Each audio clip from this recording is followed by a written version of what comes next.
তো নমস্কার বন্ধুরা, তোমরা সবাই কেমন আছো? আশা করি তোমরা সবাই ভালো আছো। তো ভিউয়ার্স, আমরা আবারও চলে এসেছি নতুন একটা ভিডিও নিয়ে, একটা দুস্থ গাছকে সুস্থ জীবন দেওয়ার জন্য। তো চলো যাওয়া যাক। তো ভিউয়ার্স দেখতেই পাচ্ছ, ফুলতে ফুলতে এই কলা বাগানে আমরা একটা গাছ দেখতে পেয়েছি। এই যে এটা শিমুল তুলো গাছ, আশা করি আগেও দেখেছো তোমরা। এরকম ধরনের গাছ আমরা বাঁচিয়েছি। তো এই গাছটা নিয়ে গিয়ে আমরা একটা সেফ জায়গায় বসাবো, কারণ এই কলা বাগানে আশা করি থাকবে না। আর যদি বা থাকে তো এই চাষি ভাই এই গাছটা রাখবে না, কারণ এই কলা বাগানে চাষবাসের জমি। তো ওই জন্য এই গাছটা নিয়ে গিয়ে আমরা একটা সেফ জায়গায় বসাবো, তোমরা দেখো।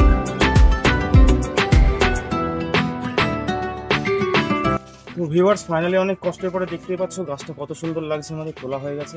তো এই গাছটা নিয়ে গিয়ে আমরা একটা সেফ জায়গায় বসাবো, তোমরা দেখো।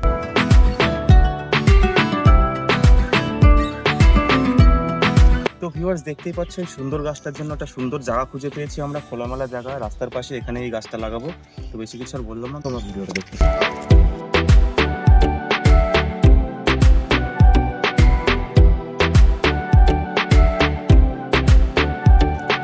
তো ভিউয়ার্স দেখতেই পাচ্ছ এই কলা বাগানের থেকে গাছটা নিয়ে এসে একটা সেফ জায়গায় ভালো জায়গায় লাগালাম। তোমাদের যদি ভিডিওটা ভালো লাগে তো অবশ্যই লাইক করবে, কমেন্ট করবে, শেয়ার করবে এবং আমাদের চ্যানেলটিকে সাবস্ক্রাইব করতে ভুলো না কিন্তু বন্ধু তোমরা। তো টাটা গাইস।